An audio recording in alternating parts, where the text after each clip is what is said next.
Donc fragment shader, c'est pour les couleurs. Vertex shader, c'est pour bouger les points et déformer les objets en fait. Et quand je dis couleur, c'est tout, hein, c'est est-ce que c'est métallique ou pas. À la fin, le fait que ce soit métallique ou pas, le fait que ça brille plus ou moins, en fait, ça change juste la couleur de l'objet. Là, quand je change ces trucs-là, Plastic Rough, il est là. Quand je change la smoothness, par exemple, du truc, ça se voit très peu ici, mais je vais le faire sur un truc qui brille un peu plus, genre le bois qui est là. Quand je change ces trucs-là, là, la smoothness, à quel point il est... Oh, ça change encore plus rien. Ouais. À quel point il est métallique, à quel point il y a tous les trucs que j'avais montré la dernière fois avec les textures de substance. En fait, ça change juste la couleur à la fin. C'est juste ça, à la fin, c'est la couleur du pixel. Et nous, on peut venir pirater un peu ces petits passages-là, en fait. Yes. Du coup, qu'est-ce qu'on peut faire avec des shaders? Je vous montre des exemples.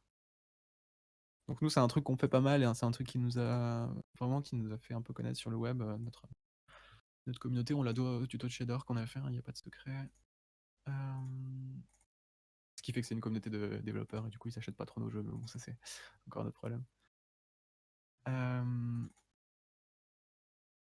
Voilà, donc ça, c'est le tout premier shader qu'on avait fait, par exemple, c'est celui des tartines.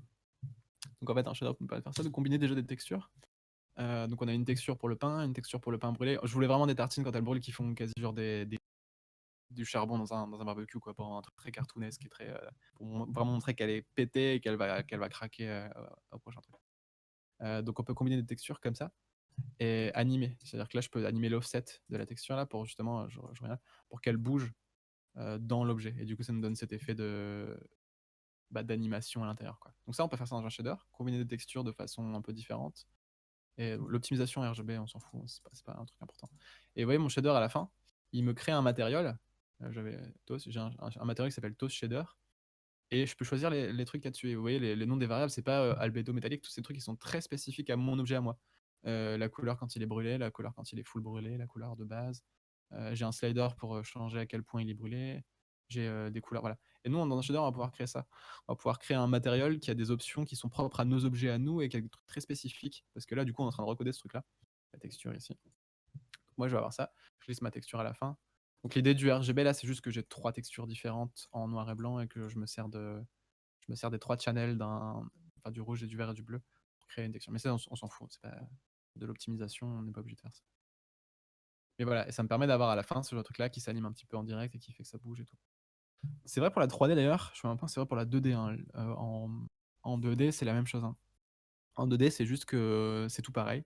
Sauf qu'on fait ça sur un truc plat à la fin. Mais c'est la même chose. Dans Unity, il n'y a pas de 2D, il n'y a pas de vrai 2D en fait.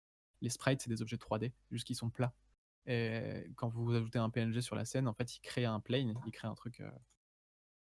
Alors, c'est pas vraiment un plane, hein, mais dans le fond, parce que c'est un component qui s'appelle Sprite Renderer, mais dans le fond, c'est ça. Dans le fond, c'est un quad même, c'est un plane, mais qui a que 4 points en fait. Et dessus, il met une texture. Un sprite. Là, il y a plein de trucs sur la scène qui cassent les couilles. Des trucs de réflexion, etc. Donc un sprite à la fin, c'est juste un truc comme ça, quoi. Si je mets je sais pas s'il y a des PNG de base ici. Je vais prendre un PNG Toaster Ball. C'est important de faire ce point pour pas que vous dites c'est que la 3D et tout. Non, non, c'est vraiment pour tout, quoi. Qu'est-ce que je vais avoir comme juste une icône de Toaster Ball à la con. Un truc de la transparence, si possible. Euh,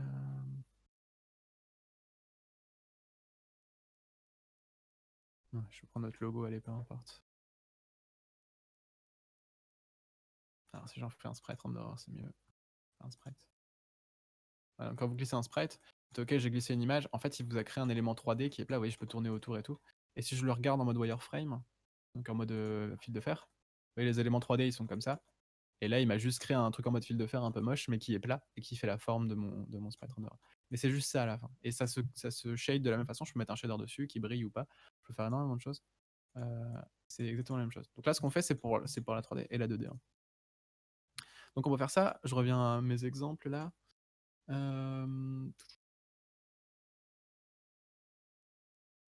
Tutorial GIF. Voilà. On peut faire des trucs qui se déforment, du coup, je vous avais dit. Donc là, par exemple, nous, on a ce modèle-là de tuyau qu'on a déplié de tout droit avec les UV. Et en fait, ce que vous pouvez faire, c'est décaler les points. Voilà. Décaler les points du truc. Là, par exemple, pour faire un effet de gonflé, comme ça.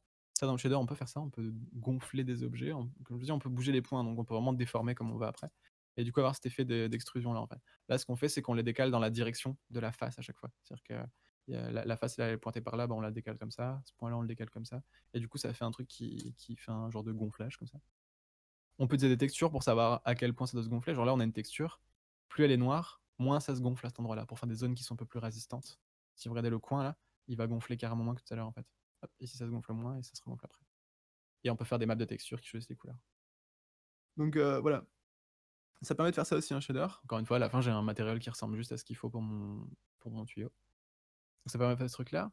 Un qui va être un peu plus complexe, ça va être ça par exemple.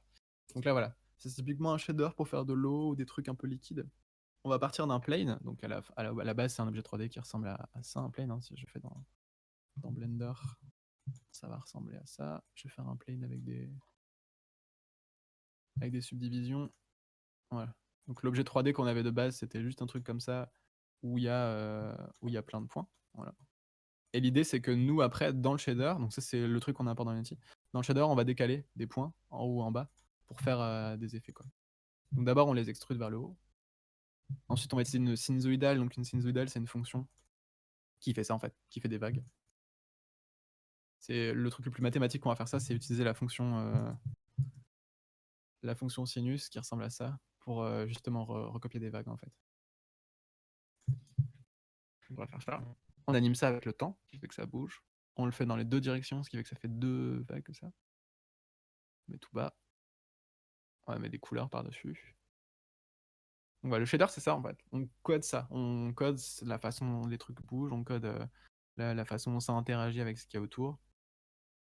On a rajouté des petites, genre des âmes damnées à l'intérieur. Et après, on met des lights et des trucs comme ça autour. Ça, c'est pour ajouter du swag par-dessus. C'est pas partie du shader, mais ça rajoute quand même pas mal à l'effet, quoi. Ouais, je vais combiner mes textures. Et à la fin, j'applique ça sur mon truc. Voilà. Donc un shader, c'est ça aussi. Un shader d'eau, ça se fait. C'est assez cool à faire. On peut en faire un après si on a le temps, mais je vais faire des trucs. Je commence par des trucs plus simples d'abord. Voilà, qu'est-ce qu'on a d'autre? Je vous montre un peu tous les exemples tout de suite. Alors on peut faire des effets de caméra aussi. C'est possible de faire des shaders qui, comme objet que vous allez shader, c'est carrément tout l'écran en fait, pour tout ce qui est effet d'image et tout. Donc là, j'utilise ce qu'on appelle le depth buffer de la caméra. Le depth buffer, c'est une texture que la caméra elle enregistre toutes les frames, dans lequel elle enregistre la profondeur en fait. Tout ce qui est loin va être blanc, tout ce qui est près va être noir. Et vous pouvez vous servir de ça pour faire des effets. Là, typiquement, c'est l'effet de. Voilà, si je fais un dégradé qui se déplace sur ce truc-là, si je prends qu'une variante de gris là et que je la mets en couleur, ça nous crée ce truc-là où ça fait un genre de scanner en fait. Et du coup, je peux venir utiliser cet effet-là, dire tout ce qui est en dessous d'une certaine image de gris, enfin d'une certaine nuance de gris, ça se stylise de cette couleur-là. Ce qui fait que là, je crée cet effet de. Un peu la. Bah, c'est scanner quoi. C'est inspiré d'une vidéo là hein, où il a fait l'effet de No Man's Sky de scanner là. J'ai juste rajouté l'effet de couleur derrière. Voilà. C'est comme ça qu'on a l'effet de Pong dans notre jeu. Qu'est-ce que j'ai d'autre? Ça, c'est du particule. Portail. Donc après, on peut faire des trucs mathématiques plus compliqués, à base de coordonnées polaires, un truc là, pour faire tout ce qui est. Donc là, les coordonnées polaires, en gros, c'est cette texture-là, elle est appliquée là-dessus, mais ce qui est en X, je sais plus. En fait, il y a une. Ouais, ce qui est en X, c'est la distance par rapport au centre, et ce qui est en Y, c'est l'angle. Voilà, c'est des trucs beaucoup plus complexes. Hein. C'est pas genre le truc là qu'on va faire. Mais, euh, mais c'est possible aussi, ouais. Du coup, on va venir déformer après tout ça. Donc après, j'ai juste à mettre une texture dedans qui est différente. Rajouter une couleur. Le cel shading et tout, ça fait partie aussi des shaders, d'un truc qu'on peut faire dans des shaders. Ça c'est juste changer la façon dont la lumière elle interagit. Au lieu d'un dégradé et faire plein de nuances différentes, elle va juste être coupée très nette et avoir du noir et du blanc. Ça, c'est un truc qui se fait très simplement.